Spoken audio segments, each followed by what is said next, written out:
तो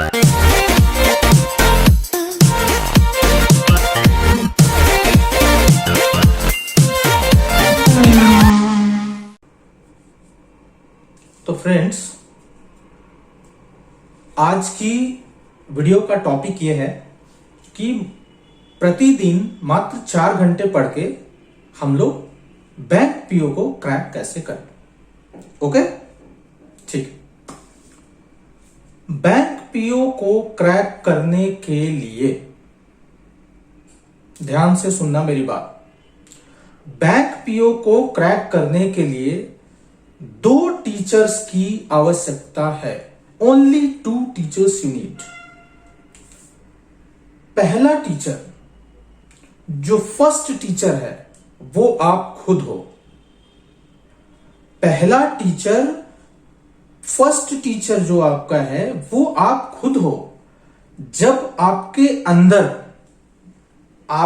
अंदर जब वो खुद आपका टीचर आपको ये बोलेगा कि यस, मुझे करना है, मुझे बैंक पीओ निकालना है, मुझे अपना social, economical, financial status in this society upgrade करना है, लेवल अप करना है, I have to be in 5% of top population of this country, तो आपको अंदर से वो सेल्फ मोटिवेशन, वो जागृत करना है अपने आप को। वो आपका पहला टीचर है। पहले टीचर की बात अगर आपने मान ली, पहले गुरु की बात आपने मान ली और उससे कमिटमेंट कर दिया आपने, पहले गुरु से आपने अगर कमिटमेंट कर दिया कि मुझे ये काम करना है, और जिस दिन आपने काम नहीं किया, ये आपका गुरु पनिशमेंट देगा। इस पनिशमेंट को सेल्फ पनिशमेंट कहते हैं। तो आप समझना कि आपने 60% बैटल जीत लिया है। कितना परसेंट बैटल जीत लिया है? 60% बैटल जीत लिया है आपने। बैंक या किसी भी कॉम्पिटिटिव एग्जाम्स में मेरिट आपके 70, 65, 68, 69 इसी रेंज में, या एक लंबा स्पेक्ट्रम ले लें हम लोग, तो वो 65 to 75 के रेंज में मेरिट बनती है।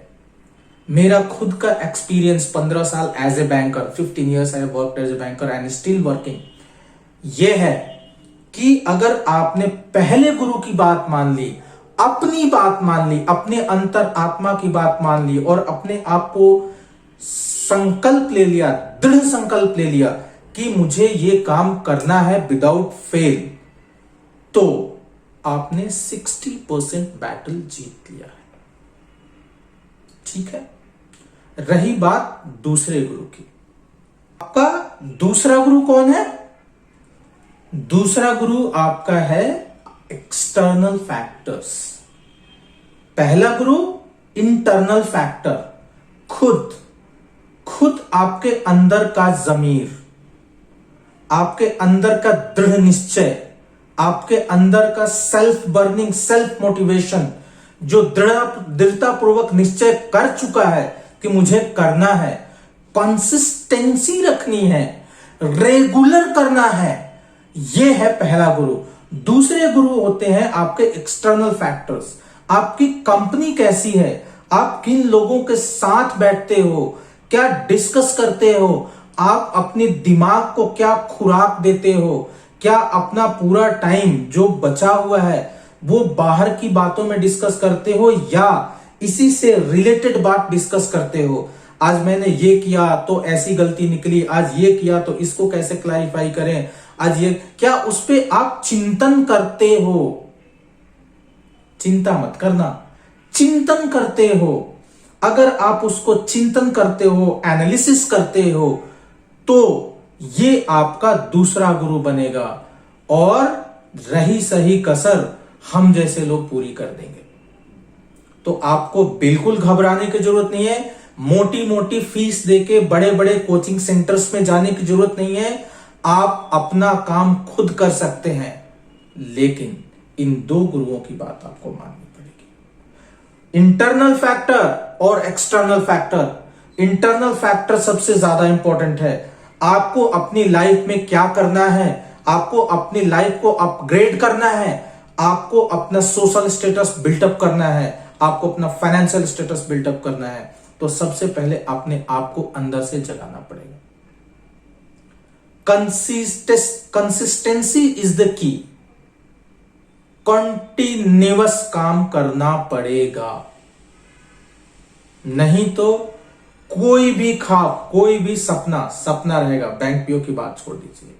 तो अगर आप इस दृढ़ निश्चय के साथ आगे बढ़ते हैं तो हम लोग अगला टॉपिक डिस्कस करेंगे कि अब हमने दृढ़ कर लिया, हमने निश्चय कर लिया और हमने मान लिया कि हमको करना ही करना है, और 24 घंटे में से 4 घंटे हमने समर्पित कर दिए इस बैंक के लिए, अपनी फ्यूचर लाइफ के लिए और अपना social, economical, financial status upgrade करने के लिए। ओके ओके,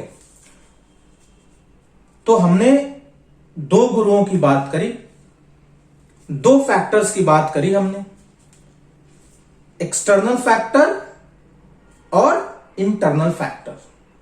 इंटरनल फैक्टर आप खुद हो, most important factor internal factor आपका सेल्फ मोटिवेशन, आपका जमीर, आपका दृढ़ निश्चय, आपकी कंसिस्टेंसी, इन सबको मिला के आपका पहला गुरु बनता है इंटरनल गुरु, इंटरनल फैक्टर। दूसरा फैक्टर आपका हुआ एक्सटर्नल।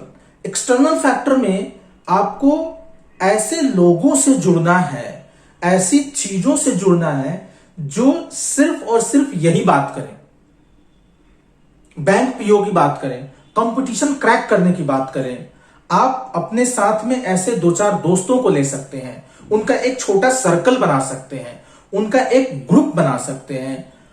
आपको अगर गांव में रहते हैं या आपके पास ऐसी सुविधा नहीं है, आप व्हाट्सएप में बहुत सारे ग्रुप्स हैं, आप उन ग्रुप्स में जुड़ सकते हैं। इसके अलावा आप टेलीग्राम के ग्रुप, आजकल ढेर सारे ग्रुप चल रहे हैं, उन ग्रुप्स में जुड़ सकते हैं। ये सारी चीजें फ्री ऑफ कॉस्ट है, इसमें आपको कहीं भी एक पैसे देने की जरूरत नहीं है। व्हाट्सएप ग्रुप और टेलीग्राम ग्रुप की बात मैंने इसलिए करी, आज की डेट में एक जनरल टेंडेंसी हमारी बन गई है मोबाइल के स्क्रीन को फ्लिकर करते रहना। तो वो अगर हम फ्लिकर फालतू की बातों में करने से अच्छा है हम इन ग्रुप्स में इन लड़कों से अपनी प्रॉब्लम्स, इनके सॉल्यूशन और इन सब चीजों को डिस्कस करेंगे। राइट? ओके। थर्ड बहुत ही ज्यादा, बहुत ही इंपॉर्टेंट फैक्टर है जो आपको आगे नहीं, आपको ड्रैग करता है। थर्ड फैक्टर नेगेटिव फैक्टर है। नेगेटिव फैक्टर आपको ड्रैग करता है और इस फैक्टर का नाम है फियर फैक्टर।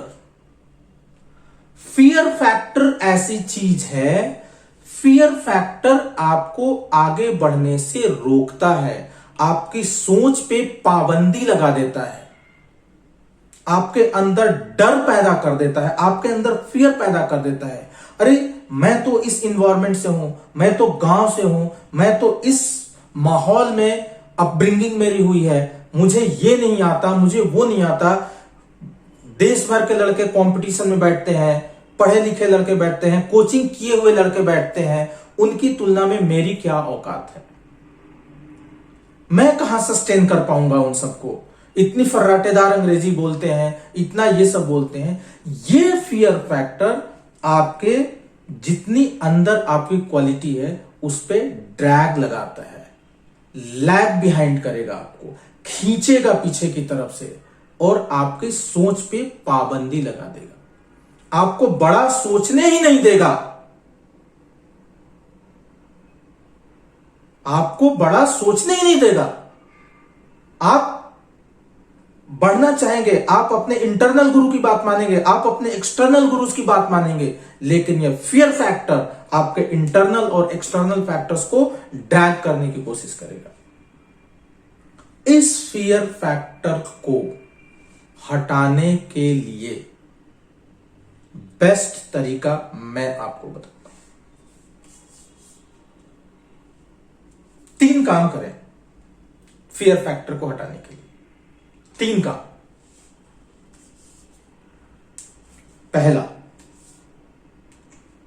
आप ऐसे लोगों के बारे में जानकारी इकट्ठी करें, ऐसे लोगों के बारे में जो आपके जैसी सोसाइटी से उठे हुए हों, आपके जैसे लोगों से उनकी अपब्रिंगिंग हुई हो और उन्होंने समाज की बड़ी ऊंचाइयों को छुआ है। बहुत बड़ी बड़ी बातें नहीं, सिंपल।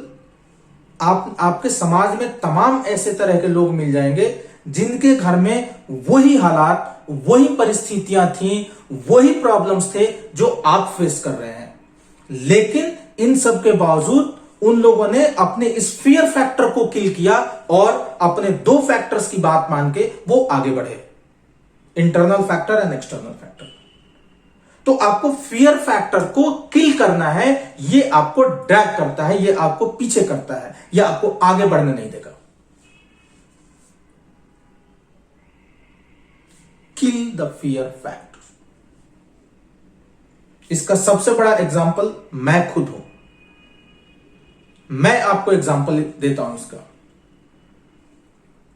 बहुत ही लोअर मिडिल क्लास से, जहां पे कोई फैसिलिटीज नहीं थी, उससे नॉर्मल गवर्नमेंट स्कूल्स में पढ़ के और हम लोग निकले गवर्नमेंट स्कूल्स में पढ़ के, और हमने कंपटीशन क्वालिफाई किया। यही नहीं, हमने कैट का पेपर भी दिया, कैट भी क्वालिफाई किया 97-98 परसेंटाइल से। उस कैट में, उस पीओ के एग्जाम में हमसे ज्यादा better social, economical, financial status या घर या अपब्रिंगिंग या सो कॉल्ड मेट्रो में रहने वाले, शहरों में रहने वाले लड़के थे, लेकिन वो बीट नहीं कर पाए, मेरिट की बाउंड्री लाइन को पार नहीं कर पाए। इसका मतलब क्या हुआ? इसका मतलब यह हुआ कि ये चीजें ज्यादा इंपॉर्टेंस नहीं रखती हैं। उनको हेल्प मिल रही है, उनको सब कुछ मिल रहा है, लेकिन आपने अगर इस फियर फैक्टर को किल कर दिया तो आप उनको बीट करके आगे निकल सकते हैं। और हमारा सिर्फ और सिर्फ यही मकसद होना चाहिए कि हम लोगों को एग्जाम क्रैक करना है, और एग्जाम क्रैक होगा जब ये फियर फैक्टर किल होगा। फियर फैक्टर को किल करना है। किल करने के लिए पहली चीज जो मैंने बताई, आपको अपने जैसे, अपनी सोसाइटी से, अपने तरह के बंदों को देखना पड़ेगा, उन्होंने कैसे इस चीज को बीट करके आगे बढ़े। वो आगे इसलिए बढ़े हैं कि उन्होंने फियर फैक्टर को किल किया। एक यहां पे छोटा सा वीडियो, आपने नवाजुद्दीन सिद्दीकी को सुना होगा। नवाजुद्दीन सिद्दीकी मुजफ्फरनगर के बुढ़ाना गांव से हैं। कोई उनमें क्वालिटी नहीं है, बिल्कुल लोअर मिडिल क्लास, और से ऐसा क्लास जिससे रोजी रोटी इनकी चल जाती थी। वहां से उठ के और जाके इन्होंने, इनके अंदर भी यही फियर फैक्टर था। मैं तो 5 फीट 4, 5, 6 इंच का हूं, मैं इतना दुबला पतला सांवला, मैं एक्टर कैसे बनूंगा? एक एक्टर बनने के लिए एक लोगों ने वो बना रखा था, लंबा चौड़ा गोरा चिट्टा स्मार्ट हैंडसम बॉडी बिल्डर होना चाहिए। इन सब धारणाओं को नवाजुद्दीन सिद्दीकी ने तोड़ दिया। आज की डेट में देखिए नवाजुद्दीन सिद्दीकी क्या है। उसने फियर फैक्टर को किल किया। उससे पहले कोई सोच भी नहीं सकता था कि इस तरह का इंसान जो देखने में ऐसा है, इसकी अपब्रिंगिंग ऐसी हुई है, ये ऐसे सोशल स्टेटस से आया हुआ है और ये जाके एक्टर बन जाएगा, हीरो के रोल मिलेंगे इसको। कोई नहीं सोचता, किया।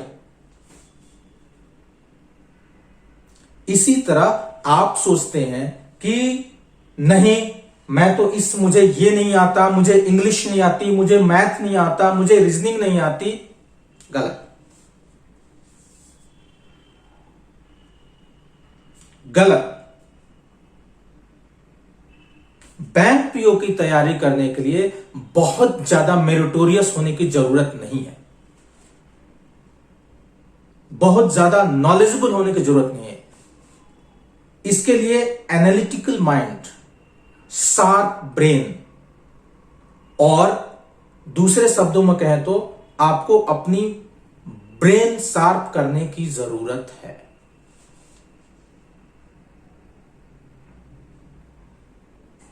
और ब्रेन शार्प कैसे होगा? सबसे पहले ये नेगेटिव फैक्टर हटाएंगे, फियर फैक्टर हटाएंगे। नवाजुद्दीन सिद्दीकी का ये वीडियो थोड़ी देर के लिए मैं आपके सामने रख रहा हूं, इसको आप देखिए। वीडियो के बाद मैं फिर मिलता हूं आपसे। ऐसे जब 20 साल पहले मैं खड़ा हुआ था ऐसे किसी ऑफिस में जाके, तो मुझसे पूछा गया था कि क्या है, किसी डायरेक्टर के असिस्टेंट ने पूछा था क्या है, मैंने कहा एक्टर हैं। बोले दिखने से तो लगते नहीं हो एक्टर हो। तो क्या होता था कि इंडस्ट्री में हमेशा ये चलन था कि एक्टर हीरो जो होता है वो 6 फुट का होता है और गोरा होता है और लंबा चौड़ा बल्ले छल्ले होते हैं। मतलब हम तो बस ऐसे ही चले गए थे, ऐसा ऐसा ऐसा समझता था वो। और शिप्रा, मैं ये आपको यकीन दिलाना चाहता हूँ इस चीज़ का कि मेरे खुद के रिश्तेदारों ने भी, जब मैंने उनसे इच्छा जाहिर की कि मैं एक्टर बनना चाहता हूँ, तो उन्होंने भी मुझे डीमोरलाइज किया कि पहले शक्ल तो देख ले अपनी, क्योंकि 5 फुट का छोटा पतला दुबला सा आदमी, काला कलूटा। मुझे खुद को पता नहीं था कि इंडस्ट्री में मेरा क्या हाल होगा, बट एक जिद थी, एक जिद थी। और हजारों लाखों, मतलब सालों साल से इंडस्ट्री में सिर्फ यही चलन था कि एक्टर तो, हीरो तो जो है ऐसा होता है। लेकिन इन सब ऑड सिचुएशंस के बावजूद भी गए। लेकिन एक चीज़ मेरे दिमाग में थी कि जो सब कर रहे हैं वो नहीं करना है, तो अलग क्या करूं, अलग क्या होना चाहिए। उसके लिए ट्रेनिंग की ज़रूरत थी, जो मैंने नेशनल स्कूल ऑफ ड्रामा में आके ट्रेनिंग ली। 3 साल मैंने एक्टिंग की पढ़ाई की वहाँ पे, और अपनी एक क्राफ्ट के बारे में समझा कि एक्चुअली इस पर्सनैलिटी में अगर मैं लोगों को इम्प्रेस करना चाहता हूँ, उसके लिए एजुकेशन की बहुत ज़रूरत है। या जो भी आप काम कर रहे हो उसमें क्राफ्ट, उसका एक्सपर्ट होना बहुत ज़रूरी होता है। ऐसे ही हवा में नहीं कि जैसे पहले होता था, अरे यार तो बहुत खूबसूरत दिखता है, फिल्मों में जाके काम करना शुरू कर दे, ऐसा नहीं। किसी चीज़ को बारीकी से जानना, उसके लिए ट्रेनिंग की, एक्सपर्ट्स की, एक्सपीरियंस की ज़रूरत होती है। तो मैंने ट्रेनिंग ली नेशनल स्कूल ऑफ ड्रामा से, और 2000 में मैं पहुंच गया मुंबई। मुंबई पहुंचने के बाद जब हम किसी ऑफिस में जाते थे, आई थिंक उससे पहले चलन नहीं था बिल्कुल भी। हम लोग गए, जैसे मैंने बताया कि ऑफिस में खड़े हो के, भाई हम एक्टर हैं, काम दोगे क्या? तो बोले पहले हुलिया तो देख अपना तू। तो ये हर बार सुनने के लिए मिलता था, और वो बात भी सही थी, क्योंकि उससे पहले कभी कोई आपने देखा नहीं होगा कोई इतना बड़ा, कोई इतनी सी पर्सनैलिटी का 5 फुट 6 इंच का आदमी, पतला दुबला सा, मरियल सा, कि कभी ये इस तरह के लोग एक्टर भी बन सकते हैं, हीरो भी बन सकते हैं, स्टार भी बन सकते हैं। ऐसा चलन था ही नहीं। मैं कॉन्फिडेंट था बिकॉज ऑफ माई ट्रेनिंग। मैंने ट्रेनिंग ली थी और अपनी क्राफ्ट के बारे में बहुत अच्छे से जानता था मैं, और उस चीज़ का सिर्फ कॉन्फिडेंस था मुझे कि आज नहीं तो कल, कल नहीं तो परसों, या 10 साल या 20 साल या 30 साल, 30 साल के बाद नंबर ज़रूर आएगा मेरा। मैंने कभी भी अपने को टारगेट नहीं दिया मैंने कि अगर 2 साल ट्राई करके देखता हूं उसमें, अगर हो गया तो ठीक है, वरना कोई दूसरा फील्ड अपना लूंगा। ऐसा कभी नहीं। जिस चीज का पैशन होता है, जज्बा होता है, अगर आप दिल से चाह लो ना तो पूरी दुनिया झुक जाती है उसके ऊपर। उसको पूरा करने के लिए पूरी कायनात एक हो जाती है कि इस आदमी की जिद के लिए, इस आदमी की जिद के आगे झुकना पड़ेगा, और पूरी दुनिया झुकती है आपकी जिद के आगे। लेकिन आपको जिद्दी होना पड़ता है, आपको बहुत सारे सेक्रीफाइस भी करने पड़ते हैं, क्योंकि ये आपने चाहा है। परीक्षा देनी पड़ती है आपको, जितना बड़ा इम्तिहान होगा उतनी बड़ी परीक्षा भी देनी पड़ेगी। आसान काम नहीं है। छोटे छोटे टारगेट बनाएंगे तो छोटों में निपटारा हो जाएगा। हमेशा अपने आप को टारगेट बढ़ा दो। तो उसके लिए हमेशा अपने आप को अनकंफर्ट जोन में डालो कि जो इम्पॉसिबल है उसको पॉसिबल करने की शिद्दत, पैशन आपके अंदर होना चाहिए, वो हो जाता है। आज जो दुनिया में इतने सारे एक्सपेरिमेंट हुए हैं, ये सिर्फ इसी बिना पे हुए हैं, पागलपन के जरिए ही हुए हैं ये सारे एक्सपेरिमेंट। एक मैंने कहीं सुना था कि जब आप एक्सपेरिमेंट करते हैं तो फेलियर भी होते हैं, कई बार फेलियर होते हैं। कोई एक एक्सपेरिमेंट करने के लिए, कोई एक चीज़ करने के लिए बहुत बार हमने भी झेला है, बहुत बार फेलियर हुए हम लोग। लेकिन एटलीस्ट हमें इतने सारे फेलियर होने से इतने तरीके पता चले कि इन तरीकों से सक्सेस नहीं मिल सकती। फॉर एग्जाम्पल, एडिसन ने जब बल्ब का आविष्कार किया तो 100 बार एक्सपेरिमेंट किए अपनी ज़िंदगी में। 100 बार एक्सपेरिमेंट करने के बाद जब उसको पता चला कि अरे फॉर्मूला तो ये था बल्ब बनाने का, तो एटलीस्ट उसके साथ साथ उसको ये भी पता चला कि 100 जो तरीके हैं, 100 तरीकों से बल्ब नहीं बनता, ये भी पता चला उन फेलियर्स में उसको।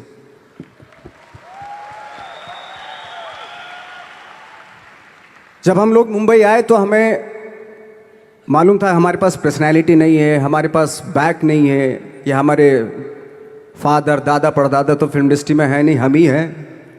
तो हमें क्या करना चाहिए? इसलिए लोगों के बीच में घुसे रहते थे, आम लोगों के बीच में घुसे रहते थे, उनका एक्सपीरियंस सुनते थे, उनको ऑब्जर्व करते थे। तो आई थिंक मेरे पास 15 साल तक, 10-12 साल तक कोई काम नहीं था। जैसे आपने बताया कि बहुत ही 10-10 सेकंड के रोल करके घर में आके बैठ जाता, पूरे साल खाली बैठे रहते थे हम लोग। लेकिन एक चीज़ थी कि लोगों के बीच में रहते थे। लोगों के बीच में रहने से ये एहसास हुआ हमें कि तरह तरह के लोग हैं, लेकिन हमारी इंडस्ट्री में सिर्फ एक ही तरह की एक्टिंग होती है। हजारों करोड़ों लोग हैं इस दुनिया में, लेकिन एक्टिंग सिर्फ एक ही तरीके से होती है हमारे यहाँ। तो मुझे लगा यार, ये मैं तो ट्रेन भी हूँ, मुझसे अपनी आर्ट भी आती है, और हजारों लोगों को मैं ऑब्जर्व भी कर रहा हूँ। तो ये तो सबसे अच्छा सूत्र है, इससे तो मैं बहुत कुछ कर जाऊँगा। तो जब ये सूत्र पता चला मुझे कि अब मैं ये जो हजारों लोगों को मैंने ऑब्जर्व किया है, अब जब भी मुझे कोई रोल मिलेगा उन्हीं में से वो एक इंसान होगा। उसी में वो बाला साहब ठाकरे होंगे, उसी में मंटो होगा, उसी में गणेश गायतोंडे होगा, उसी में फैजल खान होगा, उसी में माजूमदार साहब होंगे। तो इस तरह के, ये कब हुआ? जब हमने लोगों को ऑब्जर्व करना शुरू किया, लोगों के बीच में रहे। मैं 15 साल के बाद जो मेरी लाइफ थी, जिसमें खाने तक को नहीं मिलता था, अब फॉर्चुनेट अपने आप को समझने लगा था कि थैंक गॉड कि मुझे ऐसे लोगों के बीच में मुझे रहने का मौका मिला। तो कभी भी, आई थिंक मुझे लगता है कि कभी भी जब आप स्ट्रगल कर रहे होते ना, वो एक मौका होता है आपके पास, वो एक चांस होता है आपके पास कि कैसे उसमें आप अपना ऑब्जर्वेशन, एक्सपीरियंस, जब आपको काम मिलेगा वो उसमें लगाएंगे आप। तो मेरी लाइफ बहुत ही आज जब मैं सोचता हूँ कि यार ये तो बहुत ही अच्छा हुआ था, जो 15 10 12 साल मैंने बिना काम के गुजारे, जो लोगों के बीच में रहा था मैं, आज वो काम आ रहा है मेरे। जहाँ ज़रा सा कोई कैरेक्टर मिलता है तो आदमी इसलिए कनेक्ट करता है उनसे कि उनको लगता है कि यार ये तो मेरे पड़ोस का ही, आसपास का ही ये बंदा है। मैंने देखे हैं इस तरह के लोग। आई थिंक यही हमारी सबसे बड़ी जीत है as an actor.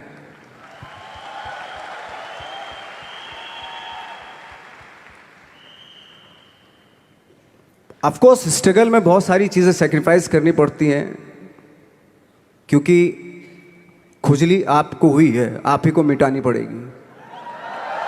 You know, आप जो आप हैं वो आपने बनना चाहा था, और अगर डिसअपॉइंटमेंट आ रहे हैं तो आप तो कंप्लेन भी नहीं कर सकते, क्योंकि आप ही ने चाहा था ये बनना।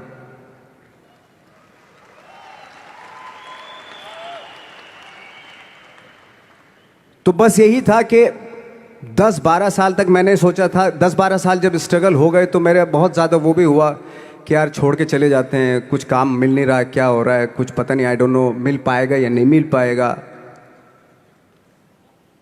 फिर ये होता था कि नहीं, मेरी मदर जो है ना एक लेटर लिखती थी मुझे हमेशा। तब मोबाइल वोबाइल नहीं आए थे, पेजर आए थे, तो पेजर यहाँ पे लगा के चलते थे हम लोग।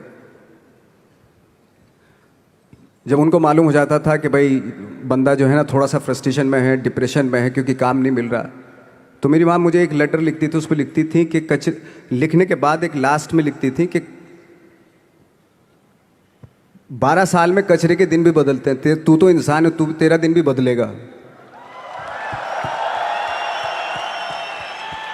तो उन सब चीज़ों को देख के कोई एक शेर, कोई एक कोटेशन, कोई इस तरह की जो मोटिवेट करती है, जो लाइंस आपको, उनका रहना, उन पे बिलीव करना बहुत ज़रूरी होता है, क्योंकि वही चीज़ आपको मोटिवेट करती हैं आगे बढ़ाने के लिए। और जब ख़राब वक्त होता है आपको, वो लाइंस, वो पोएम्स, वो सारी चीज़ें आपको संबल देती हैं, मजबूती देती हैं, ताकत देती हैं।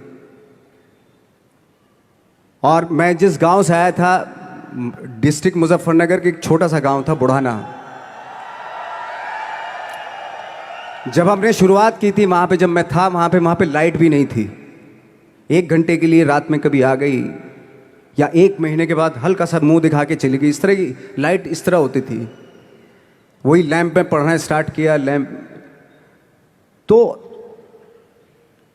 छोटे से गांव से आने के बावजूद फिर दिल्ली मतलब छोटा सा, उससे बड़ा शहर भी हमें ऐसा लगता था पता नहीं क्या है, मतलब डर लगता था। मैं जब मुंबई में आया था तो मैं 15 दिन तो घर से बाहर ही नहीं निकला था, क्योंकि इतनी स्पीड देख रहा था मैं कि इतनी स्पीड में तो हम चल ही नहीं पाएंगे, इस शहर के साथ शायद हम कनेक्ट नहीं कर पाएंगे बिल्कुल भी। तो इस तरह के डर थे। लेकिन ऐसी जगह पे आ गए थे कि अब जाना भी मुश्किल था। तो मतलब वापस नहीं जा सकते थे, वापस इसलिए नहीं जा सकते थे कि बहुत सारे डर थे। वापस अगर चले गए तो थिएटर के जो मेरे दोस्त थे वो बोलते, क्यों भाई वापस आ गए तुम भी, जैसे बहुत सारे लोग वापस आ रहे थे तुम भी वापस आ गए, चलो लग जाओ ठीक है। गांव में इसलिए नहीं जाता था अपने कि जो पहले ही बोलते थे वो लोग कि शक्ल तो देख ले, फिर हार के उनके सामने चला गया तो क्या बोलेंगे वो तो वही बोलेंगे कि हमने तो पहले मना किया था कि मत जाओ, क्या सूरज शक्ल थोड़ा ही थी तुम्हारी स्टार बनने की, एक्टर बनने की। तो ये बहुत सारे डर थे जिसकी वजह से मैं अपने ना तो गांव जाता था, ना जहाँ से ट्रेनिंग ली थी दिल्ली से, ना वहाँ जाता था। मैंने जो भी है मरना जीना मुंबई में ही होगा। रही बात सक्सेस की, सक्सेस अगर 30 साल बाद भी मिलेगी उसके लिए भी मतलब तैयार रहना चाहिए। सक्सेस की कोई डेट नहीं होती, कोई तारीख नहीं होती, कोई टारगेट नहीं होता कि इतने ही दिनों में मिल जाएगी।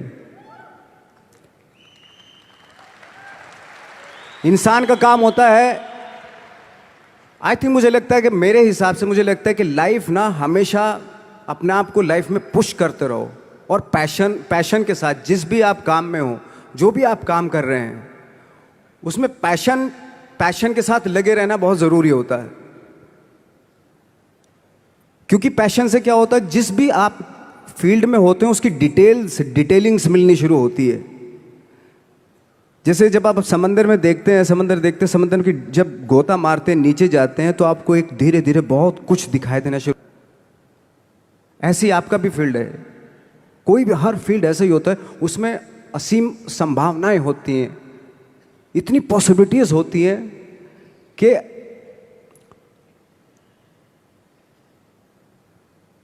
आई थिंक दुनिया का हर काम में इतनी पॉसिबल, सिर्फ अगर एक दर्जी है पैंट सीता है, 1000 तरीके की पैंट सी सकता है वो, अगर वो चाहे तो। अगर उसने नहीं चाहा तो वो जो ट्रेंड चला रहा है वही सीता जाएगा।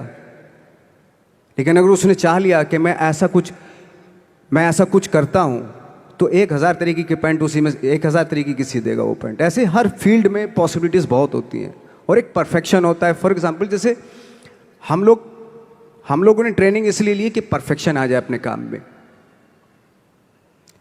जैसे एक मैंने एग्जाम्पल सुना था कि ये छोटी छोटी चीज़ें जो मैं बता रहा हूँ, ये चूंकि मैंने बचपन में सुनी थी, उन पे दिमाग, उन्हीं को अपनी लाइफ बना के आगे बढ़ा तो आज यहाँ पे हूँ। इसलिए वो छोटी छोटी चीज़ें बहुत काम आती हैं, उनको सुनना बहुत ज़रूरी होता है इंसान के लिए। बताते हैं कि एक बहुत बड़े, पता नहीं ये सच है झूठ है, मुझे नहीं इतना ज़्यादा नहीं मालूम, बट कोई बहुत बड़े इंसान हुए, लेकिन वो पहले मोची थे, जूता सीते थे। लेकिन जूता जहाँ से सीते थे ना, वहाँ से कभी फटता नहीं था वो, भले दूसरी जगह से फट जाए लेकिन वहाँ से नहीं फटता था, क्योंकि उसका पैशन था जूता सीना। काम भले ही वो है वो, लेकिन उस काम में भी उनका पैशन है। तो इसी वजह से वो इतने पॉपुलर होते चले गए कि यार जूता फट गया लेकिन सिलवाना वहीं जाके है, क्योंकि वहाँ अगर उन्होंने सी दिया वहाँ पे, जिंदगी भर वहाँ से जूता नहीं फटेगा। तो छोटी छोटी चीज़ों में ये जो परफेक्शन, पैशन, ये सारी चीज़ें होती हैं जो आपका आगे बढ़ाती हैं, बहुत आगे ले जाती हैं। लेकिन उसके वही है, कुछ चीज़ों का होना वाकई बहुत ज़रूरी होता है। फिर एक्सपीरियंस आपकी नॉलेज। जैसे मेरा मानना है कि आई एम सॉरी टू से, बट मेरा खुद का मानना है कि मैं लक पे बिलीव नहीं करता हूँ। मेरे सामने आज तक मेरे सामने लकीली कोई चीज़ नहीं हुई कि मैं लकीली यहाँ तक पहुँच गया। आज जो आप प्रोमो देख रहे थे, जो क्लिपिंग्स देख रहे थे मेरी, मैं लकीली नहीं पहुँचा हूँ यहाँ पे। मैंने उसके लिए मेहनत की है, मैंने उसके लिए नॉलेज इकट्ठी की है, मैंने उसके लिए ट्रेनिंग ली है। तो देखा वीडियो आपने, नवाजुद्दीन सिद्दीकी ने कैसे सफलता की ऊंचाइयों को छुआ। फियर फैक्टर का दूसरा पार्ट है कंपेयर नहीं करने के लिए। आपको समाज में, आपके ग्रुप में, आपके सोसाइटी में, आपके जानकारी में ऐसे लड़के, ऐसे बच्चे मिल जाएंगे जो आपसे ज्यादा क्वालिफाइड होंगे, आपसे ज्यादा उनकी मार्क्स आए होंगे, उनके 90%, 95%, 95% वाले कैंडिडेट्स मिल जाएंगे, लड़के मिल जाएंगे। आप उनसे कंपेयर करेंगे कि अरे उसका तो हो नहीं रहा है तो मेरा क्या होगा, वो तो क्वालिफाई कर नहीं पा रहा है, वो इतना तेज तर्रार लड़का है, उसका तो हो नहीं पा रहा है, मेरा क्या होगा। गलत। अगर एकेडमिक्स से ही कंपटीशन क्वालिफाई होना होता तो सारे फर्स्ट डिवीजन वाले, सारे इंग्लिश मीडियम वाले और सारे शहरों के लड़के ही नौकरियां ले जाते, आपको नहीं मिलती। लेकिन ऐसा होता है? नहीं होता, बिल्कुल नहीं होता है। दूसरा पार्ट फियर फैक्टर का यह है कि आपको कंपेयर नहीं करना है। अपने पाथ पे जो आपने डिसाइड कर लिया है उस पे कंसिस्टेंटली चलते जाना है। राइट? तीसरी बात जो फियर फैक्टर का पार्ट है वो ये है कि आपको घर, समाज, फ्रेंड सर्कल, सोसाइटी, रिश्तेदार, नातेदार, बहुत लोग आपको ऐसे मिलेंगे जो ये बताएंगे कि अरे क्या इतने लोग लगे रहते हैं, इतने दिन से लगे रहे हैं, उनका हो नहीं पा रहा, तुम्हारा कैसे हो जाएगा, तुम कैसे क्रैक कर लोगे इसको। उनकी बात नहीं माननी है। आपने एक पाथ सेलेक्ट कर लिया है, एक डायरेक्शन आपने ले लिया है, आपने इंटरनल गुरु, आपने एक्सटर्नल गुरु की बात मान ली है, तो आपको इस पाथ पे चलना है और उससे डेविएट नहीं होना है। आपने अगर डेविएशन ले लिया, आप पाथ से नीचे उतर गए, तो आप कभी पहुंच नहीं पाएंगे। दिन ये सब बेकार है, पीछे की सारी चीजें बेकार हो जाती हैं। तीसरा पार्ट ये, ऐसे लोग जो आपके दिमाग में निगेटिव थॉट डालें, जो आपको ये बोले कि तुमसे नहीं हो सकता है, तुम कर नहीं सकते, उनकी बात नहीं माननी। वो चाहे कोई भी हो, फैमिली का मेंबर हो, सोसाइटी का मेंबर हो, फ्रेंड हो, रिश्तेदार हो, नातेदार हो, उनकी बात नहीं माननी। मैंने एक पाथ पे डिसीजन ले लिया है तो ले लिया है, और ये चलेगा, और ये मैं करूंगा। राइट? अब अभी तक हम लोगों ने यह डिस्कस किया कि 4 घंटे में तैयारी करने के लिए हमको क्या करना है। बेसिक चीजें हैं ये, रूट, जिनको नींव बोलते हैं। 3 फैक्टर्स आपको दिमाग में हमेशा घूमते रहने चाहिए, always. Internal factor and fear factor. 2 positive, 1 negative. Negative को किल करना है, एंड इन 2 फैक्टर्स की बात माननी है। इंटरनल और एक्सटर्नल फैक्टर्स की बात माननी है, फियर फैक्टर को किल करना है। ठीक है? ओके। जब ये चीजें आपके साथ हो जाए, इसका मतलब आपने निश्चय कर दिया, आपने अपने पाथ पे चलना स्टार्ट कर दिया। तब बात आ जाती है कि जब अब हमने स्टार्ट कर दिया, जब हम अब चल चुके हैं, तो इसको कैसे करें, क्या करें। 4 घंटे प्रतिदिन में आपको करना क्या है, इसको 2-2 घंटे के टर्म में बाइफरकेट कर दीजिए। ध्यान से सुनना, दोबारा बता रहा हूं। 4 घंटे के टर्म को 2 घंटे और 2 घंटे के पार्ट में डिवाइड कर दीजिए। आप 2 घंटे सुबह का कोई टाइम ले सकते हैं। मैं ये नहीं कहता 3 बजे जगना है, 4 बजे जगना है, 5 बजे जगना है, नो। कंफर्टेबल, आप 6, 6:30, 7 बजे जगे, उठे, एक टाइम स्लॉट ले लीजिए, 7 to 9, 6 to 8, और उसमें एक प्रैक्टिस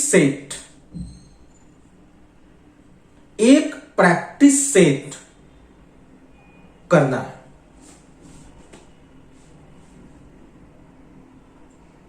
अब यहां पे सवाल ये आएगा कि सर मैं तो कुछ जानता नहीं, मुझे तो कुछ भी नहीं आता, कैसे करूं, क्या करूं। 2 चीजें हैं। एक तो आप ट्रेडिशनल वे में तैयारी कर सकते हो। ट्रेडिशनल वे का मतलब, पहले बेस मजबूत करें, पूरी मोटी मोटी किताबें पढ़ें, बुक्स पढ़ें बैंकिंग की, पहले बेस मजबूत करें 6 महीने, साल भर में। फिर प्रैक्टिस की तैयारी प्रैक्टिस करें, फिर प्रैक्टिस करके अपने स्कोर चेक करें। दूसरा तरीका यह है, start with the practice set. एकदम मैं कंसीडर करके कि मुझे कुछ नहीं आता बैंक पीओ के एग्जाम के बारे में, और एकदम एब initio start with the practice set. Practice set से स्टार्ट कर देंगे 2 घंटे। हो सकता है 2 घंटे में 10 क्वेश्चन कर पाऊं मैं, 15 क्वेश्चन कर पाऊं मैं, 20 क्वेश्चन कर पाऊं मैं, कोई बात 2 घंटे आपको करना है। एक प्रैक्टिस सेट आपको प्रतिदिन, डेली एक प्रैक्टिस सेट आपको करना है। जैसे 2 घंटे खत्म हुए, प्रैक्टिस सेट बंद, उसको बंद करके रख दिया, रख के चले गए, आप अपना दिन भर दूसरा काम करेंगे, कोई दिक्कत नहीं। अब बात आई कि जब हमने ये पूरा प्रैक्टिस सेट कर दिया, हमने 10 क्वेश्चन किया, ये किस फायदे का है, इसका मतलब क्या है? मतलब आएगा इसका नेक्स्ट 2 आवर्स वाले पार्ट में। नेक्स्ट 2 आवर्स बाकी 22 घंटों में से भी कभी दिन भर में निकाल के आप इसको एनालिसिस करने में लगाएंगे।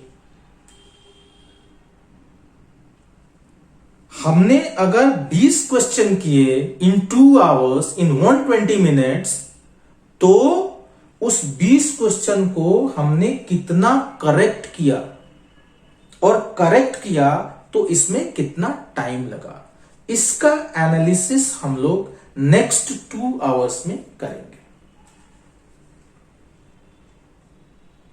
ठीक है, ओके। तो पहली चीज, 4 घंटे का समय 24 घंटे में से बैंक के लिए दे देना है कि मुझे तैयारी करनी है अपनी कैरियर के लिए। उस 4 घंटे को 2 घंटे में बाइफरकेट करना है, 2-2 घंटे के। एक स्लॉट में प्रैक्टिस सेट बनाएंगे। नंबर ऑफ क्वेश्चंस की चिंता नहीं करनी है, चाहे जितने भी करें। दूसरा most important slot, second slot of 2 hours, उसमें एनालिसिस करेंगे, अपने किए हुए क्वेश्चंस को चेक करेंगे, रिवाइज करेंगे कि हमने ये क्वेश्चन बनाया तो क्यों इतना समय लगा, और ये सही हुआ कि गलत हुआ। मान लीजिए अगर आपने 20 क्वेश्चन सॉल्व किए, 20 क्वेश्चन में से आपके 15 सही हुए, 5 गलत हो गए, तो सबसे पहले तो यह देखना है कि 5 गलत क्यों हुए, मेरे कॉन्सेप्ट में कहां कमी रह गई, ये गलत क्यों हुए, नंबर 1।